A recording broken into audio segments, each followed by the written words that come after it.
Oke. Eh, Salam Beresa. Mohon maaf tadi eh, ending ya kepotong. Ternyata ada gangguan, ada telepon masuk. Jadi mohon maaf. Oke, kita lanjutkan. Saya fokus ke tadi sekedar review. Jadi pada prinsipnya setelah kemarin saya bertanya-tanya kenapa kok tiba-tiba di dalam Permendes nomor 13 tahun 2020 muncul konsep atau arahan terkait dengan pencapaian SDGs. Nah, setelah saya mencari dokumennya, kenapa di dalam Permendes ini muncul SDGs? Oh, ternyata saya setelah membuka file atau kebijakan di RPJPN dan RPJMN di Bappenas, ternyata sudah ada komitmen bersama antara Indonesia sebagai anggota Perserikatan Bangsa-Bangsa punya komitmen untuk melakukan pembangunan berkelanjutan. Nah, kita tarik sebenarnya.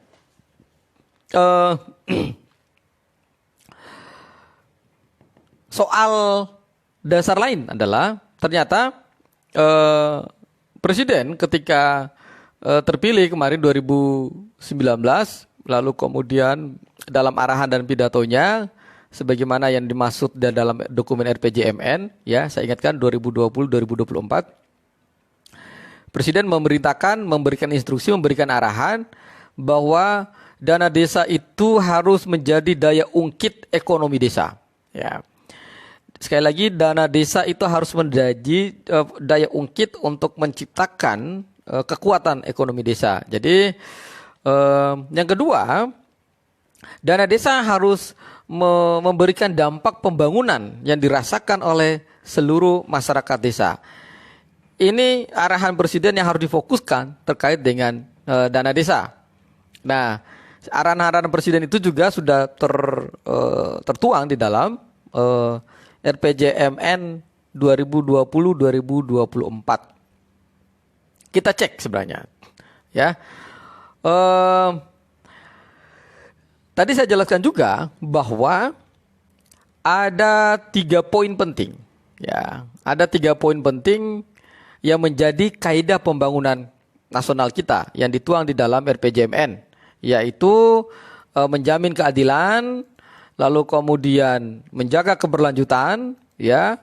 Terus yang ketiga adalah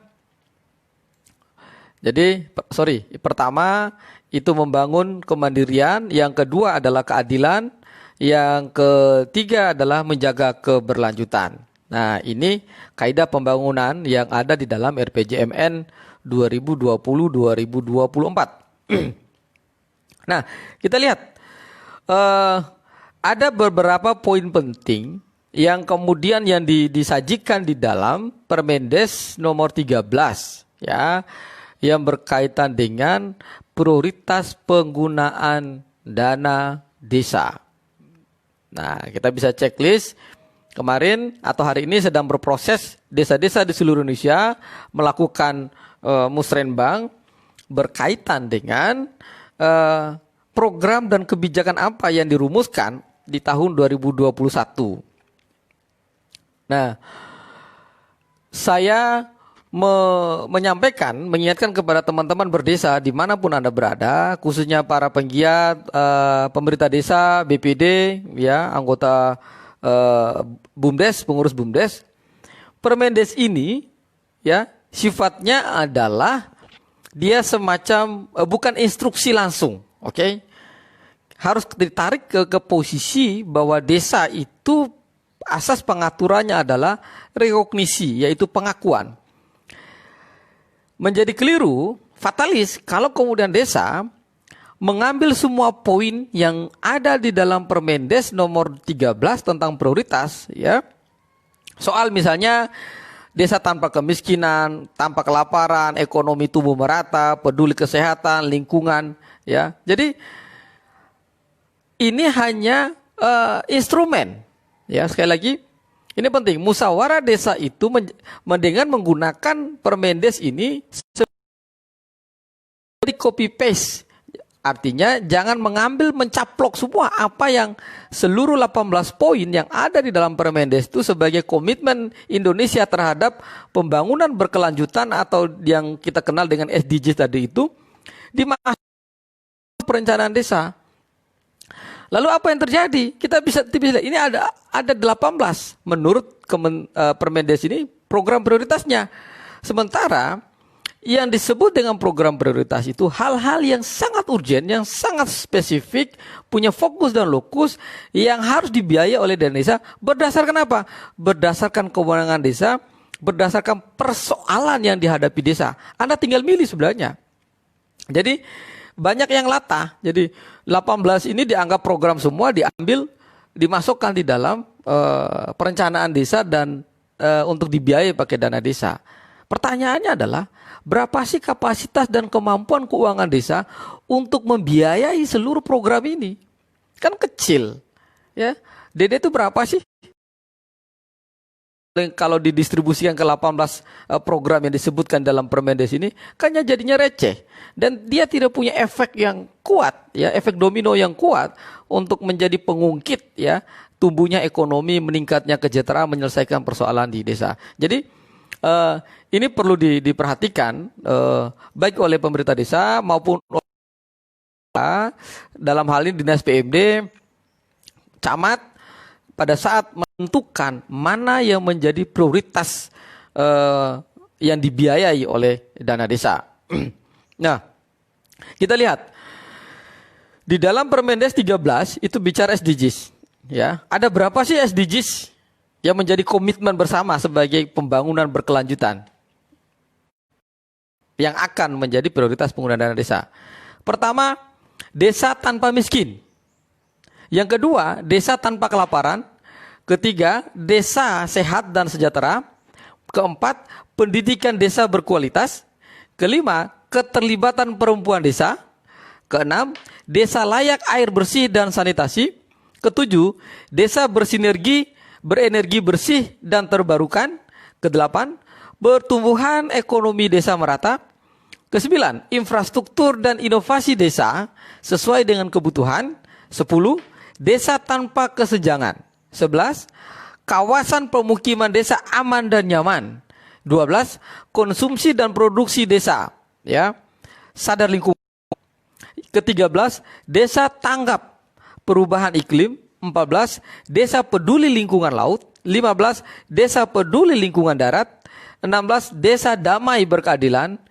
17, kemitraan untuk pembangunan desa. 18, kelembagaan desa dinamis dan budaya desa adaptif.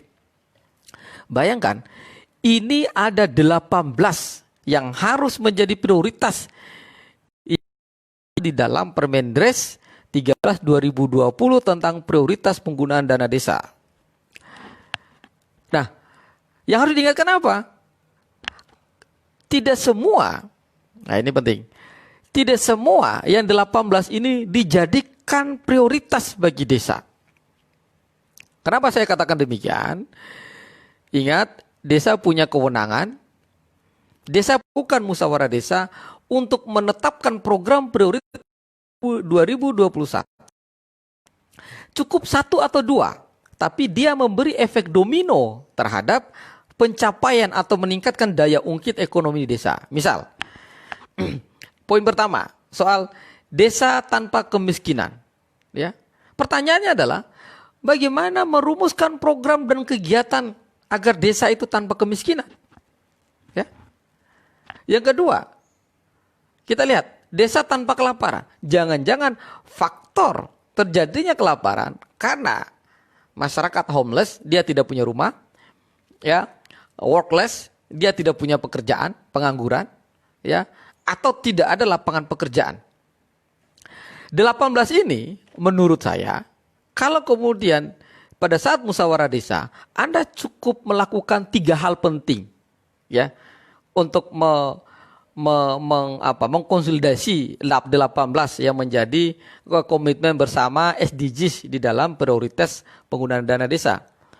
Menurut saya ini berat bagi desa, ya, berat kalau kemudian tidak ada proses pembinaan, pemberdayaan, pemahaman bagaimana memasang puzzle 18 prioritas dana desa yang dimuat di dalam SDGs desa ini. Jadi 3 hal. Yang pertama apa? Yang pertama, lakukan dulu, memetakan apa sih sebenarnya persoalan apa sih sebenarnya potensi dan tipologi desa Anda? Ya. Lalu kemudian ketika menemukan, oh ternyata persoalan desa saya adalah persoalan tentang pengangguran misalnya begitu, atau kelaparan misalnya gitu. Tetapi dicek tidak habis di situ, dicek juga, oh ternyata desa saya punya potensi di sektor pertanian. Apakah itu sektor pertanian berkaitan dengan maksudnya ya ada padi, jagung, macam-macam lah ya di sektor pertanian. Ada lahan yang ini. Tapi belum digarap optimal. Nah, maka rumusannya di dalam musyawarah desa, Anda harus membuat tematiknya. Ya, satu tadi ya, menemukan potensi dan tipologi. Jadi ada upaya pemetaan desa itu secara komprehensif ya dan detail sehingga menemukan ada masalah, ada potensi, lalu kemudian dalam ketika menemukan potensi itu lalu rumuskan apa tematik yang mau kita bahas di dalam musdes kita. Misal, oh berdasarkan hasil pemetaan potensi desa kita adalah sektor pertanian atau kemudian pariwisata. Ini contoh aja ya. Pariwisata. Kita punya potensi sumber daya alam yang memungkinkan kalau ini diintervensi, dirancang dengan baik, di planning dengan baik, dia akan memiliki dampak positif terhadap peningkatan ekonomi masyarakat.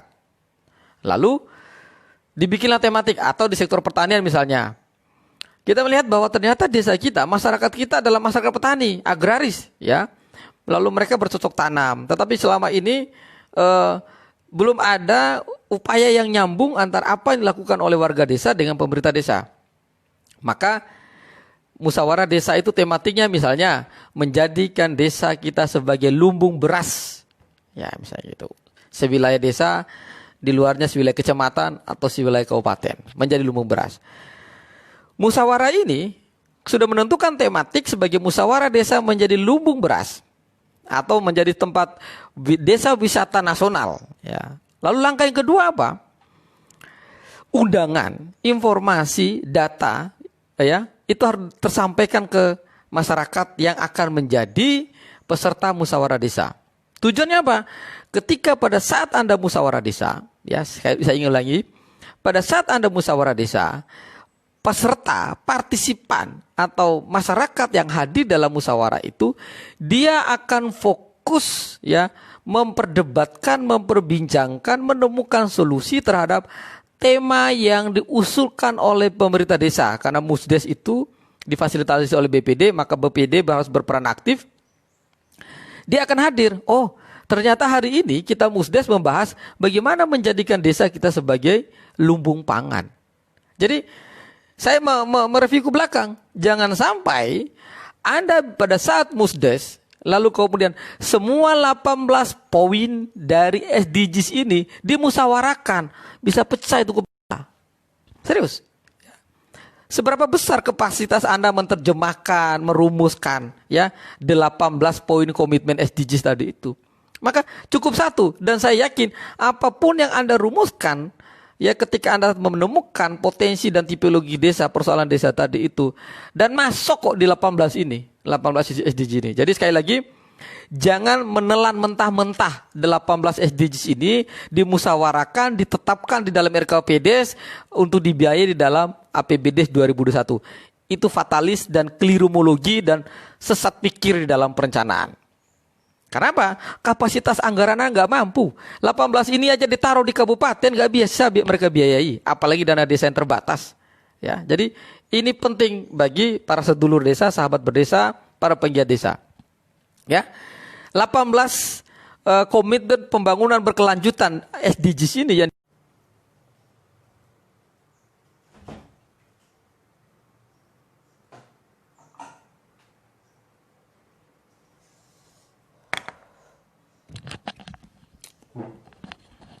sorry, teman-teman berdesa tadi kepotong. Ya, saya ulangi. Jadi apa yang dimuat di dalam Permendes yang disebut dengan prioritas penggunaan dana desa dalam konteks SDGs itu hanyalah instrumen. Ya, prinsipnya kembali ke Undang-Undang Desa, gunakan asas rekognisi dan subsidiarity dengan membuka ruang kepada musyawarah desa, melibatkan partisipasi masyarakat, bikin musdes tematik, tentukan temanya berdasarkan potensi dan tipologi desa, lalu Anda rumuskan. Seperti yang saya bilang tadi, contoh, musdes kita untuk 2021 temanya ada menjadikan desa kita sebagai lumbung beras, menjadikan desa kita sebagai lumbung ikan, ini misalnya, menjadikan desa kita sebagai desa tujuan wisata internasional, kelas nasional, wisata dunia, misal begitu. Apapun itu. Berdasarkan apa? Kan potensi tipologi desa. Karena yang 18 poin yang di dalam SDGs yang termuat di dalam Permendes 13 itu adalah instrumen yang kemudian proses pencapaiannya tidak bisa dengan menggunakan ilmu sapu jagat. Ya, semua mau digarap, sementara kapasitas fisikal, kapasitas keuangan desa itu terbatas. Ya, jadi yang berikut, setelah musyawarah desa tematik dilaksanakan, akhirnya masyarakat berdebat, berdiskusi soal tematik tadi itu, maka kalau muncul kata sepakat bahwa desa kita, contoh, menjadikan desa sebagai lumbung beras, apa langkah selanjutnya? Langkah selanjutnya adalah menyusun kegiatan-kegiatan strategis dalam hal mewujudkan desa kita sebagai lumbung beras. Ya, kita sepakat nih. Muncullah satu program strategis desa kita sebagai lumbung beras. Langkah kedua apa? Tim, ya, tim penyusun atau tim musyawarah ini tadi itu, ya ada tim kerjanya. Lalu kemudian apa? Merumuskan kegiatan-kegiatan strategis dalam hal mencapai, ya, untuk mencapai desa program strategis tadi. Misal, kegiatan yang berkaitan dengan pembukaan lahan, ya. Nah, contoh ini contoh aja. Ada kegiatan pembukaan dan pengelolaan lahan, lalu apa yang terjadi? Di sana masyarakat bisa berpartisipasi, desa bisa menyediakan bibit unggulnya, bibit terbaiknya, masyarakat bekerja mengelola lahan. Boleh nggak dibiayai pakai dana desa? Boleh. Pakai apa? Yang namanya padat karya tunai. Jadi program strategis lalu mendiskusikan, merumuskan kegiatan strategis ini kemudian punya impact apa? Tadi ketika bicara soal pengangguran, kemiskinan, orang tidak punya pendapatan. Nah, mengelola lahan dan lain-lain tadi itu bisa diskemakan di dalam padat karya tunai. Nah, jadi dana desa akhirnya dia konsepnya circle K. Jadi circle economic, ya, dia melingkar sebenarnya. Dia ada dalam satu perputaran di dalam satu desa tadi itu. Satu, rumuskan satu atau dua program strategis, lalu kemudian berdasarkan program strategis itu bertim kerja, teamworknya tadi itu merumuskan apa saja kegiatan-kegiatan strategis yang dirumuskan oleh teman-teman di desa DPD tadi itu, hingga kegiatan strategis ini punya impact, ya, terhadap apa? Terhadap persoalan kemiskinan, ya, kemudian soal homeless dan lain-lain tadi itu. Jadi itu. Nah, ini hanya contoh. Kalau kemudian kita merujuk kepada pembangunan berkelanjutan SDGs desa yang dimuat di dalam Permendes nomor 13, ya, kita lihat. Satu, desa tanpa miskin. Pertanyaannya, ini contoh. Kita katakanlah program strategis yang diambil oleh desa Anda adalah desa tanpa miskin. This is the big program. Jadi ini bahasa program besar. Lalu pertanyaannya, apa program minornya yang diturunkan desa tanpa kemiskinan? Atau ditanya kedua, apa kegiatan yang Anda rancang, ya, dengan memanfaatkan atau menggunakan dana desa agar mereduksi angka kemiskinan di desa? Nah, kalau kemudian tidak diawali dengan melakukan proses pemetaan potensi, mencari DIM dan DIP, daftar inventarisasi masalah, dan merumuskan daftar inventarisasi potensi desa, maka teman-teman desa mengalami kebingungan. Ya, Yang terjadi adalah mengcopy paste akhirnya. Ya meraba-raba, kemudian desa tanpa miskin, ya nanti caranya ya bagi-bagi uang aja. Mau sampai kapan? Berapa kekuatan kapasitas APBD dana desa untuk membiayai Anda bagi-bagi uang terus? Kenapa kemudian arahan presiden soal harusnya dana desa itu menjadi daya ungkit? Artinya apa? Disitulah dibutuhkan inovasi dan kreativitas pemerintah desa. Atau secara sederhananya kita bisa dikatakan desa harus berperilaku sebagai reinventing government. Bagaimana cara berpikir inovasi kreatif tadi itu dia seolah-olah seperti bukan birokrasi ya, tetapi mewirausahakan birokrasi pemerintah desa. Jadi ini contoh tadi. Desa tanpa miskin, bagaimana Anda merumuskan program dan kegiatan agar desa itu tanpa masyarakat miskin. Yang kedua misalnya, desa tanpa kelaparan. Ini kan nama program besarnya. Tapi desa harus merumuskan desa tanpa kelaparan misalnya di program strategis ya, menjadikan desa A sebagai lumbung beras. Udah, itu sebagai salah satu contohnya. Desa sehat dan sejahtera. Desa sehat dan sejahtera. Artinya kalau kemudian ditarik dalam rumusan program, ya Anda bisa mengatakan menjadikan desa kita sebagai desa sehat ya, tanpa stunting ya, dengan kecukupan asupan gizi dan lain-lain terfasilitasi dengan baik ya gitu. Nah, tinggal dicari di tracking kegiatan-kegiatan apa lalu kemudian yang mendukung desa sehat dan desa sejahtera. Nah, sekali lagi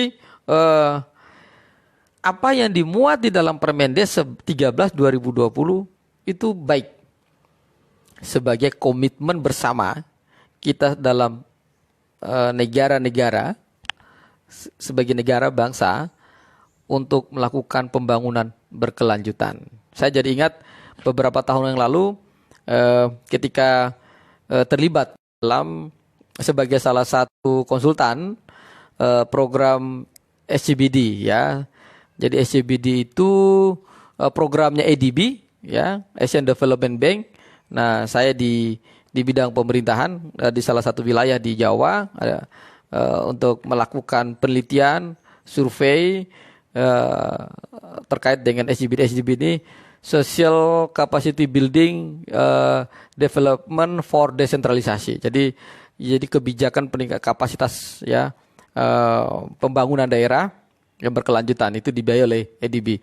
Nah, apa yang saya temukan? Ternyata selama ini apa yang direncanakan oleh teman-teman daerah, apa yang direncanakan oleh teman-teman SKPD, birokrasi pemerintah daerah, di dalam perencanaan, kan ada namanya RPJPD, RPJMD, lalu kemudian ada RKPD. Nah, proses ini secara time schedule sudah diatur oleh pemerintah melalui peraturan Menteri Dalam Negeri misalnya, itu setiap tahun.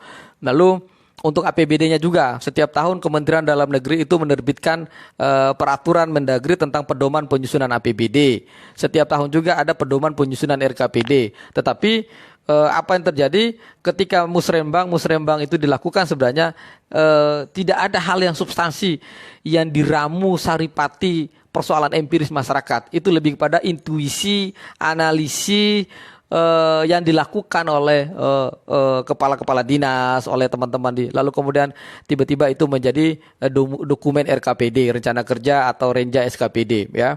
Nah, pada saat kami melakukan review, melakukan riset ya, ini beberapa tahun yang lalu di dalam program SCBD itu ada gap yang luar biasa. Ternyata tidak semua hasil musrembang tadi itu ya, lalu kemudian itu dimasukkan. Lebih banyak kepada intuisi dan afirmasinya kepentingan orang-orang pejabat tadi itu. Itu setelah kita survei. Nah, kalau kemudian tarik ke desa, jangan juga kemudian teman-teman di desa, kalau Anda bikin musyawarah desa, jangan hanya undang Thomas, Toga, ketua RT dan lain-lain. Ini seringkali fatalis ya. Oke, itu partisipasi semu istilah kita. Kalau sekali-sekali lah kalau bikin musyawarah desa itu bila perlu seluruh masyarakat desa itu diundang ya, semacam pesta adat lah ya, kemudian suruh bawa makanan masing-masing, minuman masing-masing, ayo kita berembuk desa kita ini mau dibawa kemana ini 2021 ini ada arahan ini ya, bahwa kita harus masuk dalam ranah SDGs, ini ada arahan ini, lalu apa yang terbaik untuk desa kita. Harus begitu. Karena kalau hanya mengundang tokoh agama, tokoh masyarakat, RT, RW, Karang Taruna, apa yang bicarakan? Mereka pikirannya elitis. Itu disebut dengan elite capture. Jadi hanya memotret kepentingan mereka. Jadi tidak merepresentasikan secara mayoriti soal aspirasi dan kepentingan. Misalnya, apakah tokoh agama betul mewakili seluruh kepentingan jemaah atau umatnya? Apakah tokoh masyarakat tadi itu? Apakah tokoh petani tadi misalnya begitu? Dia merasa betul nggak?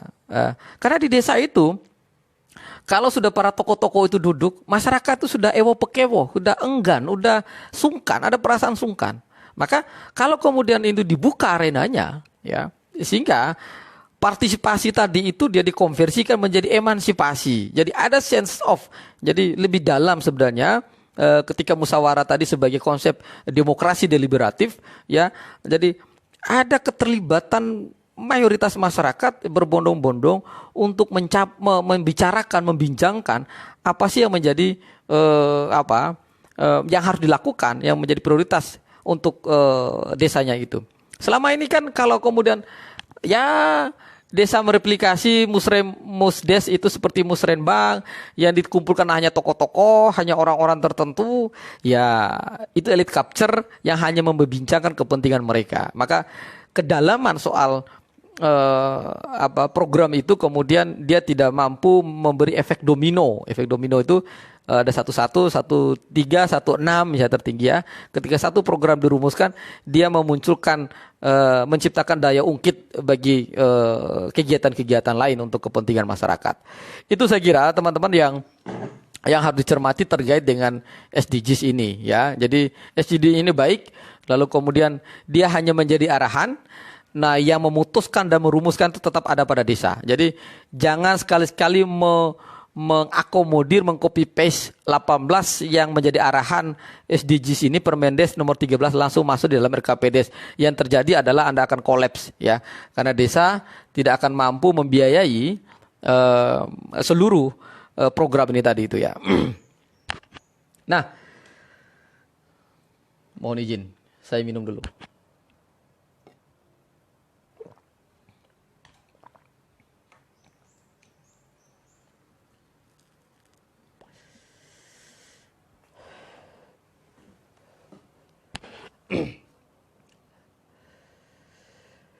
Kita lihat apa sih yang mau dicapai dengan penggunaan dana desa 2021 dalam konteks SDGs ya. Yang pertama, kebijakan dana desa itu dia menjadi bagian yang tidak terpisahkan dalam pengelolaan keuangan negara, yang tidak terpisahkan dari visi bernegara dan visi pemerintah hari ini ya, yaitu dalam rangka pemulihan ekonomi nasional. Jadi ketika kita dilanda COVID, ada Perpu nomor 1, kemudian terbit Undang-Undang nomor 2 ya tentang perubahan sistem keuangan negara ya, kemudian lalu ada di kabupaten kota muncullah refocusing anggaran tahap 1, tahap 2, tahap 3, tahap 4 ya. Nah, hari ini kita masih dalam situasi COVID, lalu kemudian tetapi target-target untuk pemulihan ekonomi nasional itu juga dilakukan. Pemulihan ekonomi nasional menjadi salah satu tanggung jawab ya. Jadi satu mata rantai yang menjadi tanggung jawab desa. Jadi dana desa yang dikucurkan sekian triliun ya harus menjadi daya ungkit untuk meningkatkan kesejahteraan masyarakat desa. Nah, tantangannya adalah ketika dana desa yang masuk ke desa, mengalir ke desa, dia menjadi instrumen penting, instrumen strategis untuk menciptakan daya ungkit pertumbuhan ekonomi desa, maka tantangannya ada pada desa. Yaitu bagaimana kapasitas dan kapabilitas kemampuan pemerintah desa dalam hal merumuskan program strategis tadi agar ada irisannya. Jadi dana desa itu tidak dibelanja sekali pakai, tidak dibelanja dengan pendekatan sapu jagat. Tahu arti sapu jagat? Jadi konsepnya sapu jagat itu kan semua mau di cover dengan APBD, dengan dana desa tadi itu.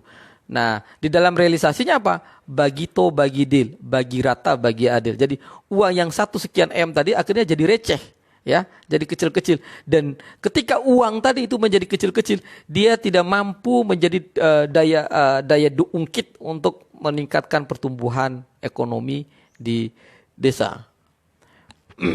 Nah, oleh sebab itu yang betul-betul hidup secara endogen dan hidup secara indogen. Dia tumbuh hasil prakarsa dari masyarakat, dari pemerintah desa, lalu kemudian dia hadir holding, ya, rumah bersama, melembagakan usaha ekonomi masyarakat. Ada berapa persen misalnya begitu. Ini tidak terjadi. Karena apa? BUMDes selama ini terjebak. Dia menjadi sebuah hal yang wajib, ya, didirikan, ya, dengan menegasikan prakarsa ide kreasi dari masyarakat. Yang terjadi apa?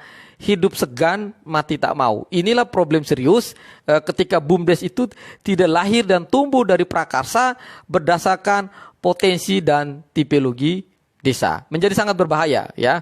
Oleh sebab itu, ketika tarikan kebijakan SDGs masuk di dalam Permendes 13 dalam hal dia menjadi daya ungkit pemulihan ekonomi, maka yang ditarik misalnya tadi program apa yang mau kita rumuskan, lalu secara tematik, lalu secara kelembagaan. Lembaga apa yang tepat, ya, menciptakan daya ungkit nih. Oke, Undang-Undang Desa memberi kewenangan adanya BUMDes. Nah, sekarang kita cek apakah secara kelembagaan, kapasitas dan kapabilitas BUMDes ini dia mampu sebagai institusi yang memiliki daya ungkit untuk menumbuhkan kreativitas dan inovasi dalam hal melembagakan ekonomi desa. Pastikan dulu itu.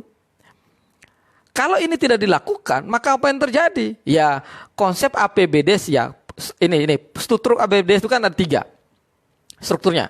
Ada pendapatan, kemudian ada belanja, ada pembiayaan. Ya, ini strukturnya. Lalu kemudian dari pendapatan itu ketika tarik, ya, dia dari dana transfer, ya. Dana transfer itu dia ada ADD dari pusat, ya. Kemudian ada ADD dari kabupaten, ada ADD dari pusat.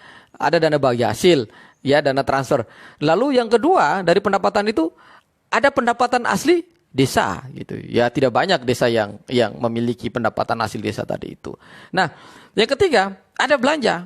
Konsep belanja ini ada 2. Belanja rutin, ya. Lalu kemudian ada belanja program. Ya, belanja rutin itu ya siltap gaji, honor, ya, karyawan, ya. Lalu kemudian ATK, lalu ada belanja program. Belanja program ini belanja yang diperuntukkan dalam hal memenuhi kebutuhan-kebutuhan masyarakat. Ya, jadi misalnya membangun jalan, ya, kemudian fasilitas-fasilitas publik, ya itu. Nah, yang berikut ada yang namanya pembiayaan. Pembiayaan inilah yang kemudian dialokasikan ke BUMDes. Jadi beda belanja sama pembiayaan. Nah, kalau belanja ini dia tidak mengharap kembali. Tetapi kalau pembiayaan dia mengharap kembali. Maka di mana slotnya? Dia slotnya ada pada badan usaha milik desa. Jadi artinya apa? Cara sederhananya, dana desa dalam struktur APBDes harus ada nomenklatur pembiayaan. Yang pembiayaan ini dikanalisasi ke badan usaha milik desa. Badan usaha milik desa inilah yang kemudian sebagai motor penggerak menciptakan daya ungkit untuk apa? Untuk meningkatkan ekonomi masyarakat. Contoh misalnya tadi, ketika Anda punya program strategis menjadikan desa itu sebagai lumbung beras, ya, maka ada di dalam postur APBDes itu belanjanya apa saja sih menjadikan desa kita sebagai lumbung beras. Lalu skema yang kedua adalah agar beras-beras atau padi yang ditanam oleh masyarakat tadi itu, ya, dia tidak bersebaran kemana-mana, lalu diciptakanlah, ya, dia dialokasikan pembiayaan. Ada penyertaan modal ke BUMDes. Untuk apa? BUMDes ini nanti dikelola oleh orang-orang yang punya kapasitas, yang punya integritas, dirumuskan bisnis plan-nya.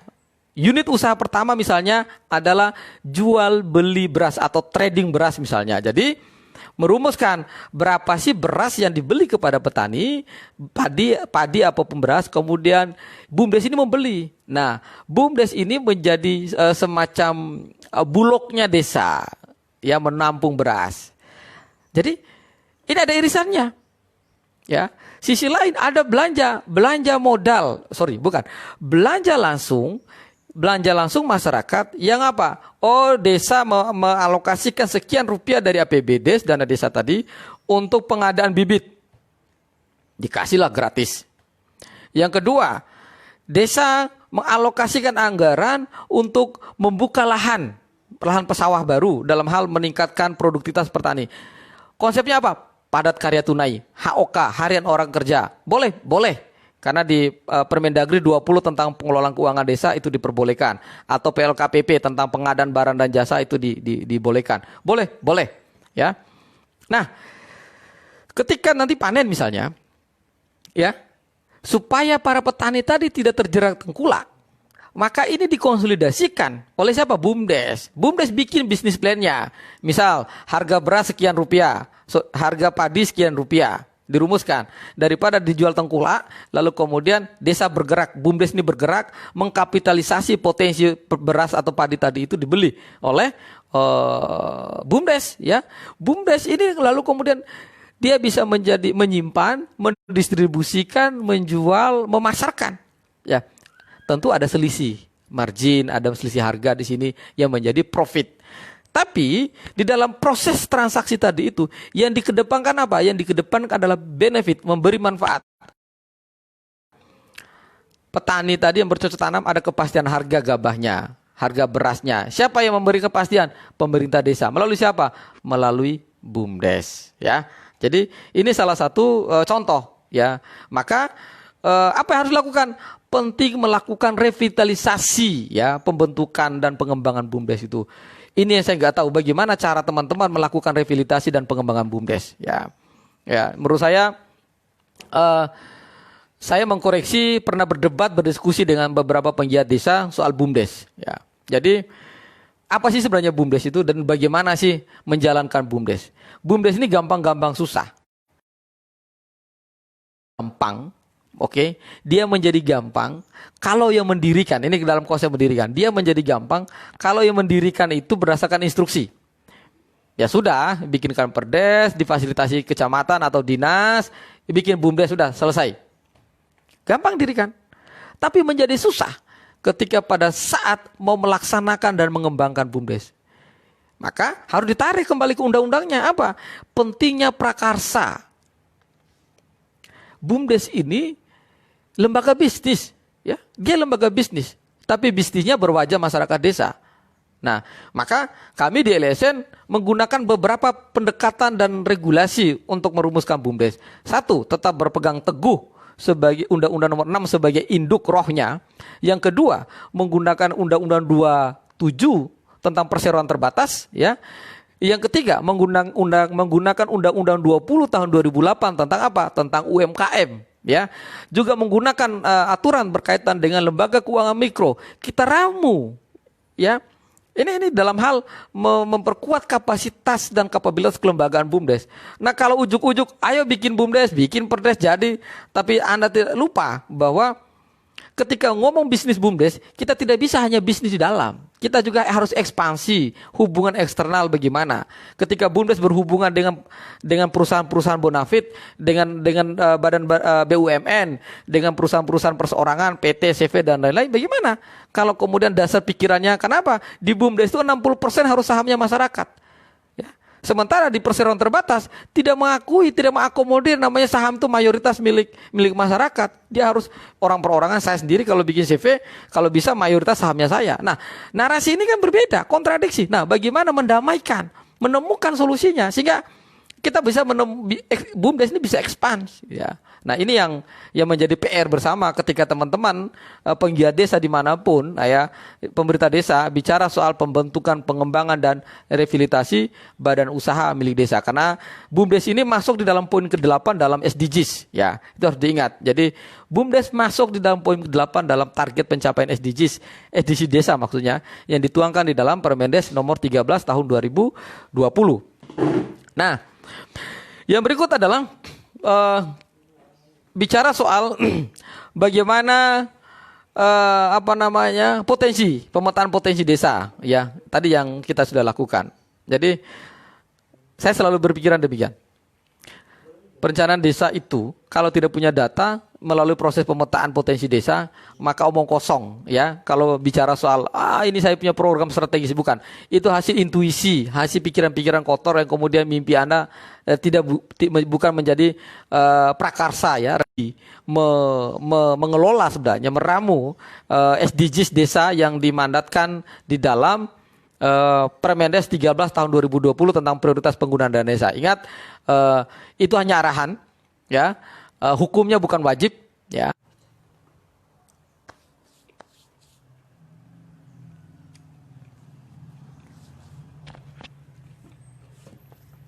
Oke, jadi ini sesi pertama, ya. Nanti kita akan lanjut. Jadi kesimpulannya nanti setelah selesai, saya membahas tuntas terus apa yang dimau, arahnya kemana sebenarnya Permendes 13 tahun 2020 soal prioritas penggunaan desa. Nanti besok kita akan lanjut, akan mengkaji lebih dalam, kemudian kami akan memberikan kiat-kiat bagaimana cara desa merumuskan program strategis, kegiatan strategis, agenda strategis, sampai kepada menyusun rencana aksi desa strategis dalam hal desa sebagai daya ungkit untuk pertumbuhan ekonomi desa, ya, meretas persoalan pengangguran, kemiskinan dan lain-lain. Terima kasih. Salam berdesa.